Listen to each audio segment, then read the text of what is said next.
السلام عليكم ورحمة الله وبركاته. إن الحمد لله نحمده ونستعينه ونستهديه ونستغفره ونعوذ بالله من شرور أنفسنا ومن سيئات أعمالنا. من يهده الله فلا مضل له ومن يضلله فلا هادي له. أشهد أن لا إله إلا الله وحده لا شريك له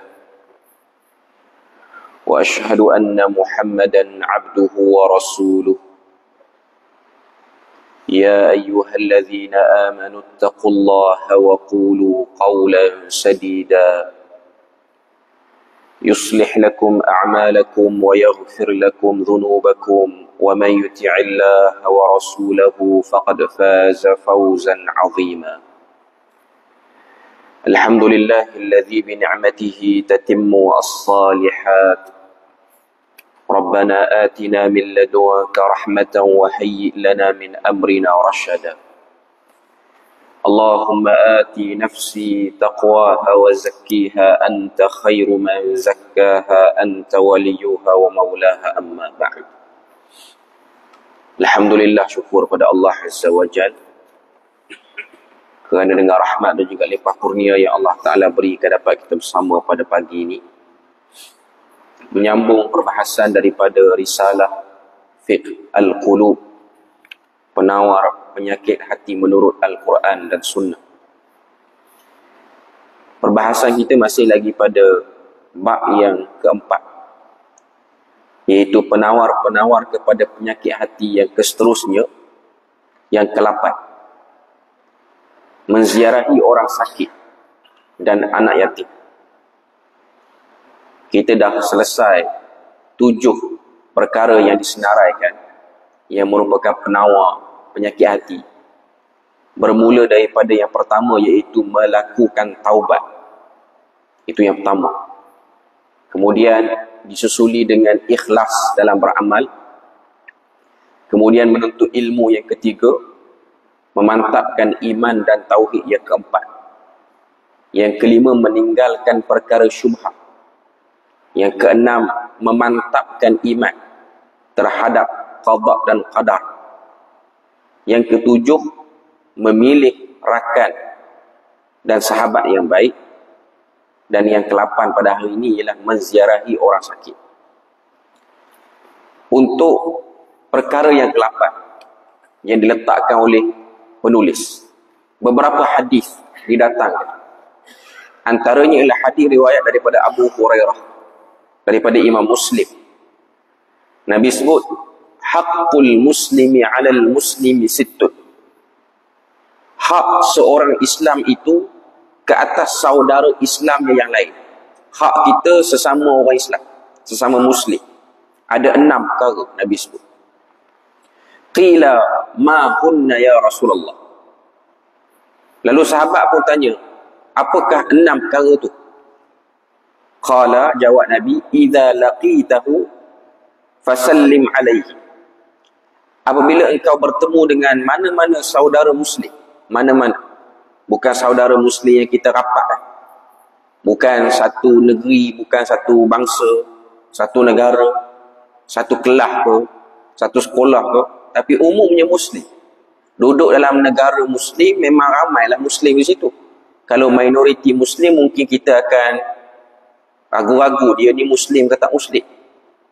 Tapi Nabi sebut, idza laqitahu, apabila kamu bertemu dengan mana-mana orang Islam, fasallim alaihi, hendaklah kamu memberi salam kepadanya dengan lafaz salam yang sempurna. Kita tahu dalam hadis yang lain Nabi sebut assalamualaikum asyara. Nabi sebut assalamualaikum warahmatullahi ishrun, assalamualaikum warahmatullahi wabarakatuh salasun. Lalu sahabat pun tanya, apa asyara, apa ishrun, apa salasut? Sebab bila mana satu orang tu dia sebut assalamualaikum, Nabi kata 10. Bila mana seorang lagi datang, dia sebut Assalamualaikum warahmatullahi, Nabi kata 20. Bila mana dia sebut Assalamualaikum warahmatullahi wabarakatuh, Nabi kata 30. 10, 20 dan 30 tu ialah nilai kebaikan yang berbeza-beza. Hanya pada penambahan lafaz. Mana yang paling sempurna? Assalamualaikum warahmatullahi wabarakatuh. Itu yang paling sempurna. Bila mana kita berjumpa dengan mana-mana Muslim, maka kita memberikan salam. Dan ada lagi hadis yang lain menyebutkan keutamaan beri salam. Siapa orang yang lebih dahulu untuk memberi? Ada hadis yang panjang Nabi cerita tentang kelompok-kelompok. Orang yang berjalan memberi salam kepada orang yang duduk.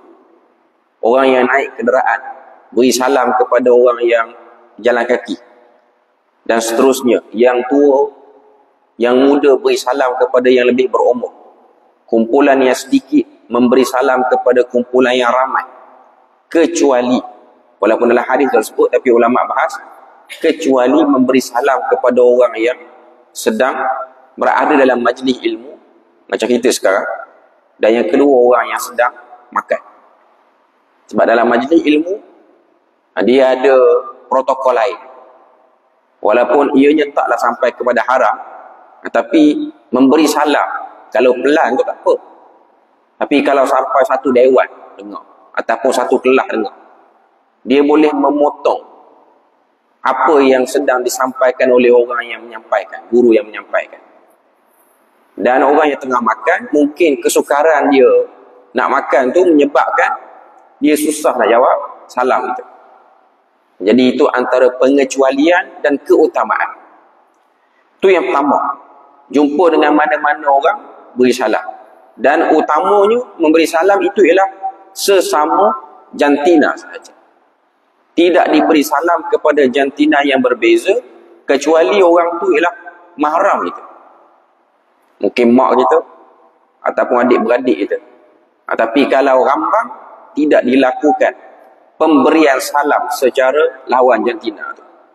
Wa idza da'aka fa'ajibhu. Itu yang pertama tadi, beri salam. Yang kedua Nabi sebut, wa idza da'aka fa'ajibhu. Apabila kamu diundang ke satu-satu majlis, maka penuhilah undangan itu. Untuk yang kedua ni ada sikit perincian yang kita kena tahu. Memenuhi undangan bukan hanya sebarang undangan kita pergi. Tambah sekarang majlis-majlis ni dia tidak ada aplikasi syariah yang begitu jelas. Hatta kenduri-kenduri perkahwinan pun, yang ada padanya muzik, yang ada padanya percampuran lelaki perempuan. Sukar untuk kita apply benda ni dengan begitu mudah.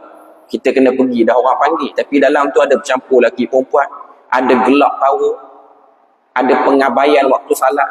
Sukar. Jadi banyak benda nak kena tengok. Ada muzik yang kuat, ada orang pakai pakaian yang tak begitu baik, menutup auratnya. Jadi banyak perkara yang perlu diambil kira. Tu belum cerita lagi dalam majlis tu ada orang isap okok lagi. Jadi ini benda-benda yang kena ambil perhatian jugalah. Jangan ambil mudah. Dah orang panggil kita pergi. Maknanya menjadi satu benda yang dibahas oleh para ulama. Kita pergi-pergi tu tengok ada percampuran, kita boleh belah balik.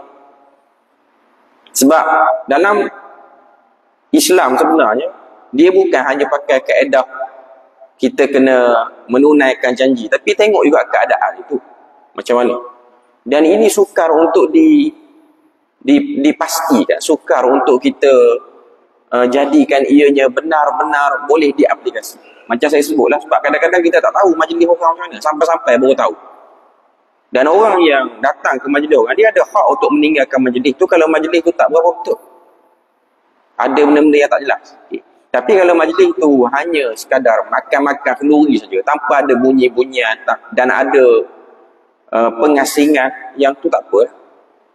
Tapi kriteria ni suka. Bahkan para ulama sebut, kalau dalam majlis tu orang kaya je ada, orang miskin tak ada, pun boleh belah tinggal. Nak kenduri. Kan ada kenduri-kenduri yang jenis high class. Mana ada orang miskin masuk? Yang kebanyakannya ialah orang high class semua masuk. Yang ni semua majlis-majlis yang diragui penurunan berkat dan rahmat dia. Nah, kebanyakan para ulama meninggalkan. Cuma orang kita sekarang ni malah nak bergaduh dengan orang, dia pergi juga. Tapi itu pandai-pandai jawab lah. Tara mana. Tapi umumnya kita tahu, kalau ada majlis-majlis seperti ini, ianya banyak unsur-unsur kelalaian. Itu yang kedua. Kalau majlis itu majlis yang baik, tak apa. Yang ketiga, wa idza stansahaka fansah lahu. Apabila dia meminta nasihat, ada orang mari minta nasihat, maka berilah nasihat kepada orang yang minta nasihat. Yang ni mungkin jarang berlaku. Benda ni tidaklah berlaku secara serius lah dalam masyarakat kita. Kalau pergi jumpa pun, pergi jumpa dengan orang-orang alim. Tu pun orang alim yang glamour. Orang alim yang tak glamour belum tentu minta lagi. Orang alim yang tak glamour ni kadang-kadang kita buat lebih kurang dengan dia. Okay, jadi ini ialah bentuk pemberian hak yang benar. Dan serengkah-rengkah beri nasihat ni, apa dia tu kan? Serengkah-rengkah beri nasihat ialah pesanan bertakwa pada Allah. Dan sebenarnya walaupun dia rengkah, ia paling besar dan paling utama. Pesanan ni perlu berlaku. Kok mana pun. Sebab tu khutbah Jumaat, sah khutbah Jumaat tu dengan ada pesanan takwa. Walaupun isinya sedap, orang yang menyampaikan khutbah tu retoriknya hebat, satu je dia tinggal. Tak ada pesanan takwa. Jadi ada perbahasan fiqh sejauh mana pelaksanaan khutbah itu perlu diulang balik ke ataupun macam mana. Tak nak bahas yang tu. Nak sebutnya lah pentingnya pesanan takwa tu. Kemudian yang seterusnya, wa idza atasa fahamidallahu fasammithu. Seterusnya Nabi kata, apabila saudara muslim kamu bersin, hendaklah kamu mendoakannya. Bila mana kita dengar mana-mana orang bersin, menyambutnya selepas dia menyebutkan alhamdulillah. Mana yang kita dengar orang bersin, orang tu sebut alhamdulillah, kita sammithu, kita memperpanjangkan doa itu dengan yarhamukallah ataupun yarhamukumullah, umum, laki perempuan boleh pakai. Cuma nak katanya ini hak muslim. Yang nak kait dengan poin kita pada pagi ni dalam bab penawar bagi hati ni ialah wa idza marida fa'idhu. Yang kelima, fa'udhu. Apabila ada saudara muslim yang sakit, maka ziarahilah dia. Fa'udhu. Diguna perkataan fa'udhu, bukan fazurhu. Diziarahi dia, tapi dilawati. Bahasa Melayu mungkin kata terjemah melawat dia. Dalam buku ni dia sebut merawatnya, tapi kita Melayu panggil ziarah lah. Sebenarnya ada beza perkataan ziarah dengan ud dalam bahasa Arab. Ud tanpa waw, ain dal, ud. Maksudnya ialah ziarah yang ringkas, tak ada sembang-sembang banyak, lebih kepada doa. Sebab kita nak rawat, kita bukan doktor.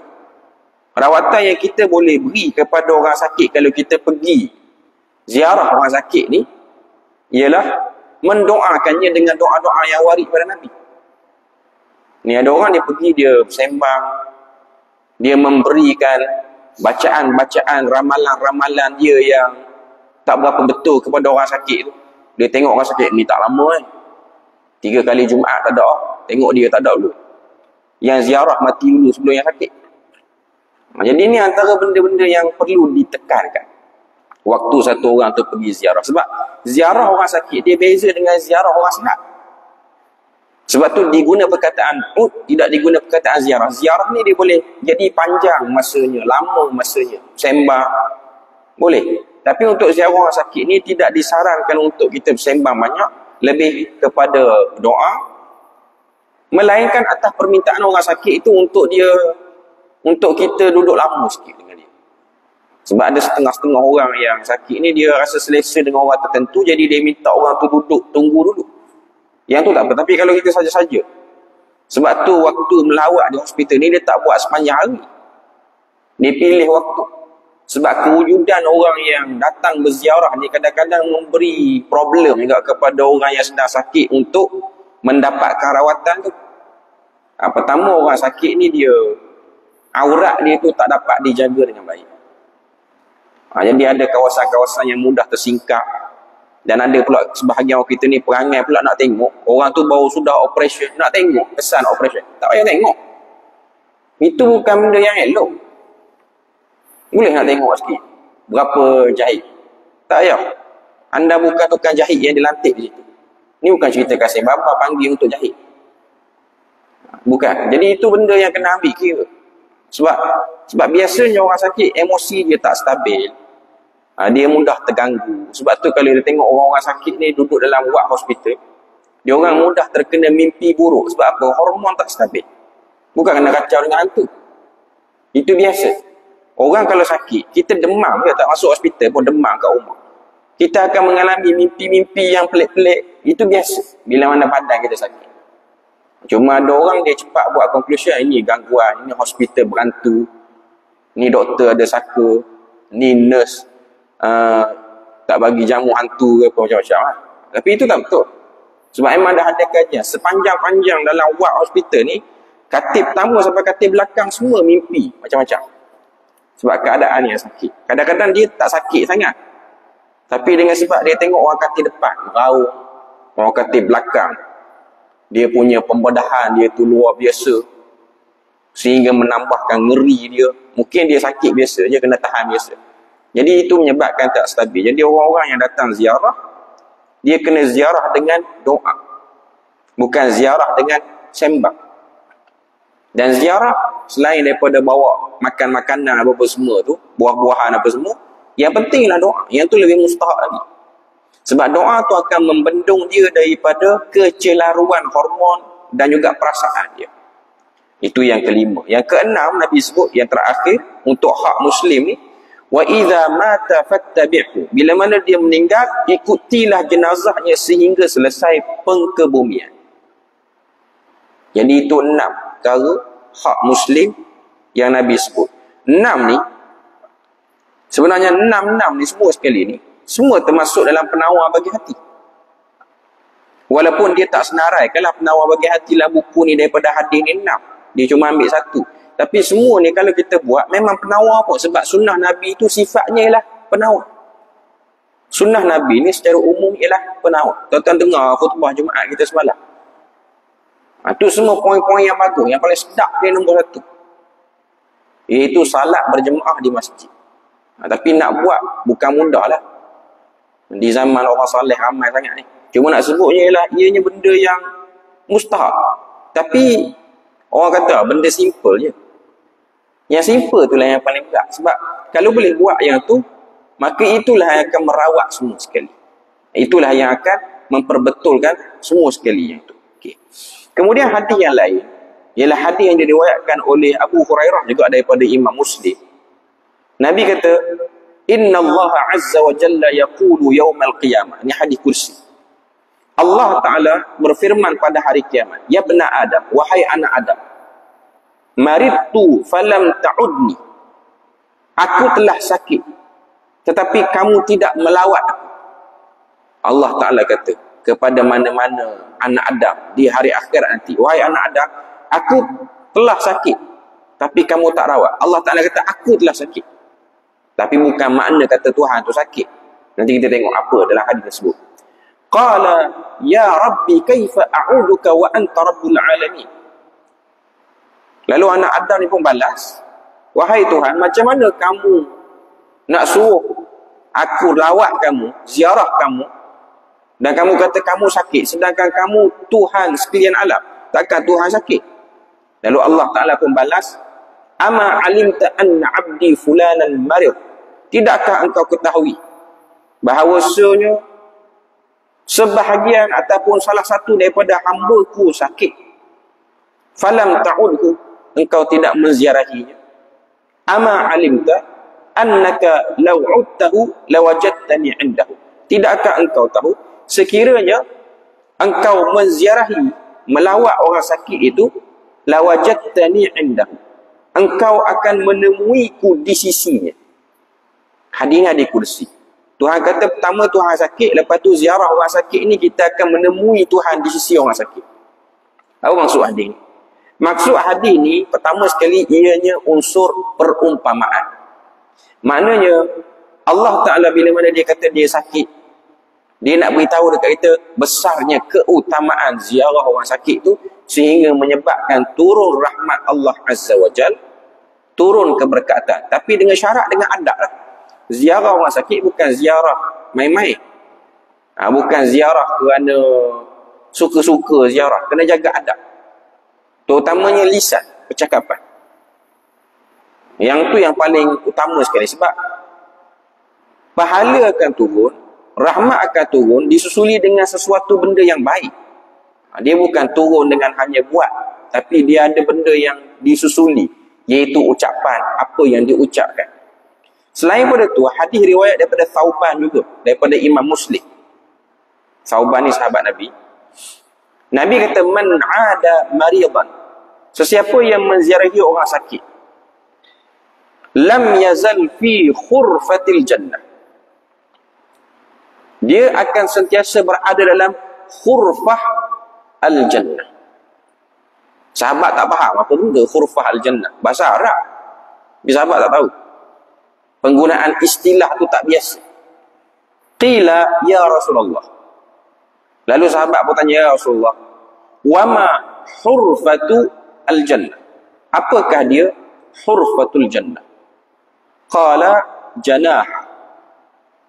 Nabi pun jawab, hurfatul jannah itu duduk menikmati buah-buahan di dalam syurga. Duduk menikmati buah-buahan dalam syurga. Kelebihan ziarah orang sakit, bila mana duduk menikmati buah-buahan dalam syurga, maknanya memang duduk dalam syurga dah. Memang confirm dapat masuk syurga tu. Takkan duduk tempat lain tapi ambil buah tempat tu. Kalau tuan-tuan tengok, menjadi kebiasaan orang kita kalau pergi ziarah orang sakit ni, ialah kita bawa buah-buah beri dekat orang sakit. Walaupun orang sakit tak makan pun. Tak semua orang sakit makan buah yang kita bawa sebagai, orang kata apa, buah tangan bila mana pergi ziarah orang sakit ni. Sebab bila mana kita ziarah orang sakit ni, dia bukan ziarah orang sakit tu saja. Antara orang yang duduk dekat dengan orang sakit ni lah orang yang jaga dia. Antara yang terkesan juga dengan kesakitan orang lain, kesan mental tu ialah orang yang jaga. Tuan-tuan tengok berapa ramai orang yang jaga orang sakit kena berhenti kerja. Kena berhenti kerja jaga orang sakit. Kerja dia tergendala, badan dia letih. Tambah-tambah yang jaga orang sakit yang kronik. Yang ziarah tak berat, yang jaga tu berat. Jadi waktu kita ziarah orang sakit, yang kena beri perhatian juga ialah orang yang menjaga orang sakit tu.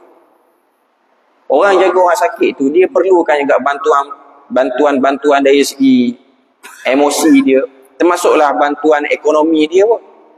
Sebab dia dah berhenti kerja sebahagiannya lah, ataupun telah menjadikan kerja dia tu minimum.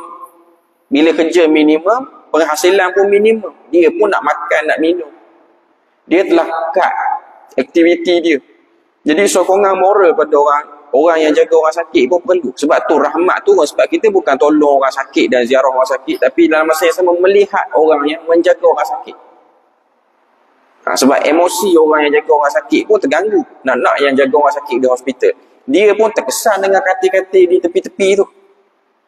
Dia dah jaga family dia lah. Tak kira lah mungkin pasangan dia ke, adik-beradik dia ke, dia dah jaga, dia dah penat. Tiba-tiba tengok katil depan, satu demi satu tak ada. Tak ada kalau balik rumah pun. Tak ada, kena tanam semua. Jadi dia pun naik risau tengok. Katil depan dah pergi dah. Minggu seterusnya katil ni pula pergi. Dia pun duk tengok yang dia duk jaga, yang ni bila pula nak pergi. Kalau dia orang baik, dia tak fikir macam tu dah. Kalau dia orang yang dalam keadaan terpaksa, pemikiran seperti itu tu akan ada. Sebab beban. Terbeban. Tak dapat nafi. Sayang memang sayang, tapi beban tu ada. Jadi orang yang ziarah orang sakit, ini pun fungsi dia lah waktu pergi ziarah, iaitu menjadikan orang yang menjaga orang sakit itu termotivasi, dibantu ibadahnya, diberi sedikit kekuatan untuk dia buat ibadah apa semua. Jadi itu yang dimaksudkan, kelebihan-kelebihan ziarah orang sakit ni, sehingga menyebabkan Nabi kata dapat buah-buahan dalam syurga sebagai bentuk kemuliaan. Dan ini termasuk daripada benda-benda yang membantu satu orang untuk mendapat rahmat Allah Azza wa Jalla. Kemudian yang kedua, menziarahi dan juga menyantuni anak yatim. Yang orang sakit itu dah selesai. Sekarang yang bab anak yatim. Untuk anak yatim ni ada hadis yang diriwayatkan daripada Sahal bin Sa'id As-Sa'id, daripada riwayat Imam Bukhari. Nabi kata, ana wa kafirul yatimi fil jannah hakadha, wa asyara bis sababah wal wusta wa farraja bainahuma syai'an. Nabi kata, aku dan orang yang menanggung anak yatim. Kafil ni maksudnya ialah jaga dan juga menguruskan anak yatim. Fil jannah, dalam syurga. Nabi kata, aku dengan orang yang jaga anak yatim dalam syurga itu hakadha. Nabi buat isyarat dua tangan, dua jari daripada tangan Nabi, iaitu jari telunjuk dan juga jari tengah. As-sababah jari telunjuk, al-wusta ialah jari tengah. Maksudnya kedudukan orang yang jaga anak yatim itu seperti dua jari yang dekat ini, jari telunjuk dengan jari tengah. Ibham, sababah, wusta, khinsir, binsir. Ini jari-jari dalam bahasa Arab. Kita kena tahulah. Sababah ibu jari, ibham ibu jari, sababah telunjuk, wusta tengah, khinsir jari manis, binsir jari kelingking. Yang last sekali 5. Okay, jadi Nabi sebut sababah dan juga wusta. Sababah dan juga wusta. Nabi isyaratkan dua ni. Okay. Jadi nak tunjuknya ialah kedudukan yang sangat rapat. Cuma sekarang jaga anak yatim ni dia tak sama dengan isu orang sakit. Orang sakit ni ialah orang yang sakit kita pergi ziarah. Lepas tu orang yang jaga orang sakit.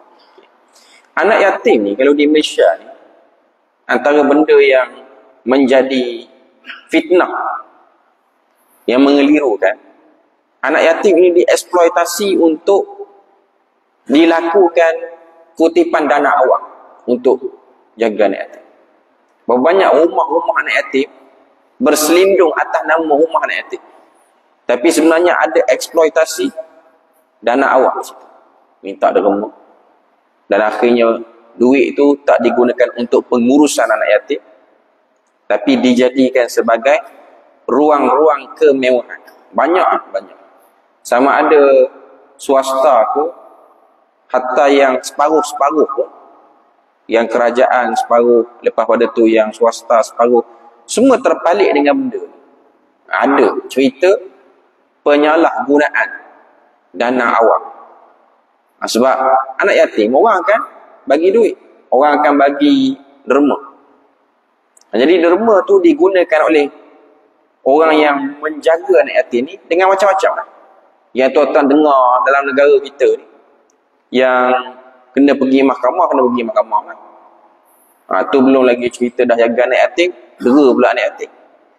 Yang masih lagi belum tertangkap, dan sebab mungkin ada pengaruh apa semua, tidak ditangkap, dapat menutup semua ruang-ruang itu dengan baik. Itu cerita lain pula. Cuma nak sebutnya lah, untuk 4 anak yatim ni, kenapa Nabi sebut boleh duduk dalam syurga? Dia macam ni.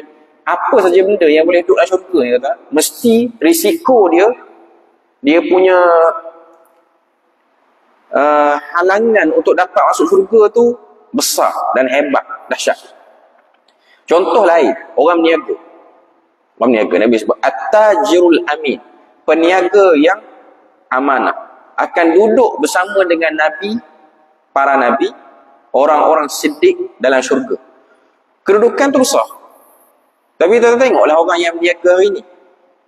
Sama ada berniaga kecil-kecilan, sampailah berniaga atas nama businessman. Besar, skala yang besar. Yang banyak ruang-ruang perniagaan dia. Apa benda yang paling mudah berlaku?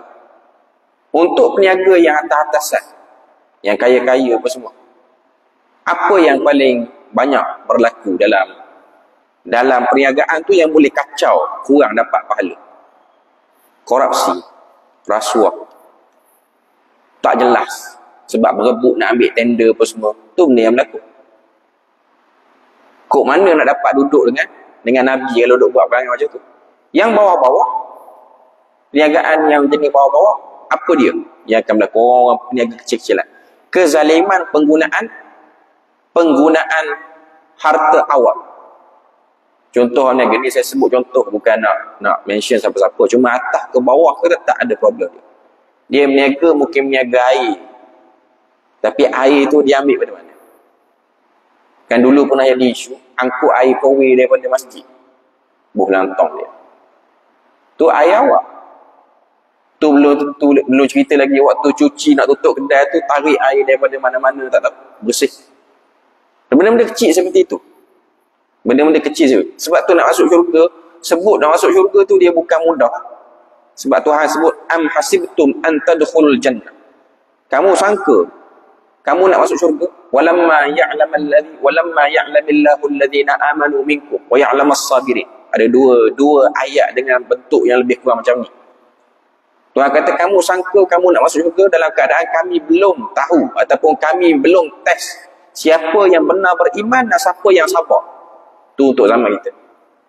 Untuk zaman Nabi, Tuhan sebut kamu sangka kamu nak masuk syurga dalam keadaan kamu belum ditindas, dikenakan benda-benda susah seperti mana orang dulu, sehingga bergoncang imannya, sehingga mereka bertanya bila pertolongan Tuhan nak turun. Cuma nak sebutnya nak masuk syurga ni dia bukan santai-santai, dia banyak tanya semualah hadis-hadis yang menunjukkan boleh masuk syurga. Jadi nak sebutnya lah menziarahi anak yatim dan menjaga anak yatim, semuanya pahala yang besar, boleh merawat hati. Cuma untuk keadaan sekarang, kadang-kadang menjaga anak yatim boleh menjadi ruang untuk merosakkan hati juga. Membuka sikap-sikap amak yang tidak kawal. Yang tu yang boleh pergi kepada penyalahgunaan dana awam.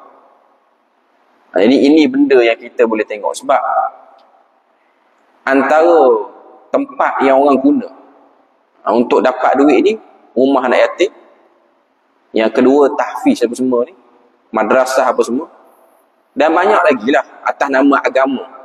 Kalau atas nama dunia ni banyak orang berlakon, orang menyanyi lagi teruk. Tapi gitulah Malaysia ni, kalau orang agama buat kerja dia cepat lagi lah viral daripada orang-orang yang kata apa, orang-orang yang memang industri dia tak jelas dah pun. Sebab tu kalau tak tengok artis sewa rumah 22,000 orang tak marah apa pun. Tapi kalau ustaz sewa rumah 22,000 mesti akan ada sangka ni duit daripada mana. Betul lah, benda tu tak salah, benda tu tak salah pun. Tapi sebenarnya dua-dua ni, ustaz yang menipu dengan penyanyi yang menyanyi, dua-dua berkongsi satu habit yang sama, iaitu tamak dan tak jelas, dan tak kerja tetap. Kerja yang entah macam mana boleh dapat, kok mana boleh dapat. Cuma hantaman viral tu kadang-kadang lebih pada satu pihak saja. Yang tentang bahagian artis tu macam biasa, orang boleh kata biasalah artis macam tu, orang akan sebut kataan. Sebab apa? Sebab benda tu sudah dilihat biasa. Maknanya di industri jahat lah, apa lain nak ambil duit pun, industri saja. Sebenarnya hentaman itu perlu sama lah. Tapi itulah realiti duduk dalam dunia ni, dia tidak mudah untuk kita mendepani sentimen dan stigma dalam masyarakat. Cuma kedua-dua ni kalau tuan-tuan tengok, jaga anak yatim dengan ziarah orang sakit ni dimanfaatkan oleh orang-orang agama lain sebagai ruang untuk mengembangkan agama. Sebab tu tuan-tuan tengok ada kumpulan tertentu yang bukan Islam, mereka mengambil peluang ziarah orang sakit dengan jaga anak yatim untuk projek orang masuk agama dia. Saya tak nak mention lah agama apa, tapi ada pergerakan pergi atas nama dia, taklah obvious, nampak jelas dia agama tu, tapi dia pergi random, dia pergi mana-mana hospital ziarah, atau bercakap dengan benda-benda yang boleh menenangkan emosi orang, bahasa-bahasa yang disusun, kemudian menarik emosi orang tu, dan akhirnya dia tertarik untuk mengetahui agama orang yang datang tu, termasuk juga anak yatim. Kalau tuan-tuan ingat waktu berlakunya revolusi Syria tahun 2011, 2012, Bila mana orang-orang Syria kena keluar daripada negara dia orang. Antara negara yang dia orang akan pergi ialah negara sekitar, Jordan, Palestin, Jordan, Turki. Orang Palestin akan pergi ke Jordan, Turki, Iraq, sekitar tu lah. Yang di Turki mungkin lebih terkawal. Turki lebih banyak dan lebih hospitality dia lebih baik lah. Sebab tu Presiden Syria waktu di PBB baru ni dia memberi kredit kepada Turki yang membuka ruang dan menggunakan istilah-istilah yang nampak lebih nak membantu. Dia tak panggil pelarian, dia kata tetamu daripada Syria. Tapi kalau Jordan dia panggil pelarian. Walaupun yang mentah keturunan Nabi tapi perangai tak macam keluarga Nabi kot. Cuma nak sebutnya ialah itulah yang berlaku. Apa yang berlaku di Jordan, ini yang saya tengok lah. Datang orang Syria yang anak-anak Syria, gereja-gereja membuka ruang, sekolah free, sakit boleh berubat kat kita orang. Antara benda yang kita tak tahu mungkin ialah projek kristianisasi secara terbuka untuk anak-anak Syria yang tertekan pada waktu itu. Sebab NGO-NGO Islam yang ada di negara Jordan sendiri ataupun daripada luar agak slow datang sehingga menyebabkan mereka terkena projek Kristian, termasuklah yang sakit di kamp-kamp pelarian, ambil peluang. Jadi itu benda yang kita boleh tengoklah dalam bab realiti. Untuk kali yang akan datang, kita akan tengok perkara yang ke-9, iaitu menziarahi kubur. Menziarahi kubur. Untuk pagi ni kita dah selesai bab ziarah orang sakit dan juga menjaga anak yatim serta menziarahi. Jadi kita berpada situ saja untuk pagi ni. Moga Allah Ta'ala beri rahmat dan berkat. Subhanakallahumma wa bihamdika asyhadu an la ilaha illa anta astaghfiruka wa atubu ilaik. Wassalamualaikum warahmatullahi wabarakatuh.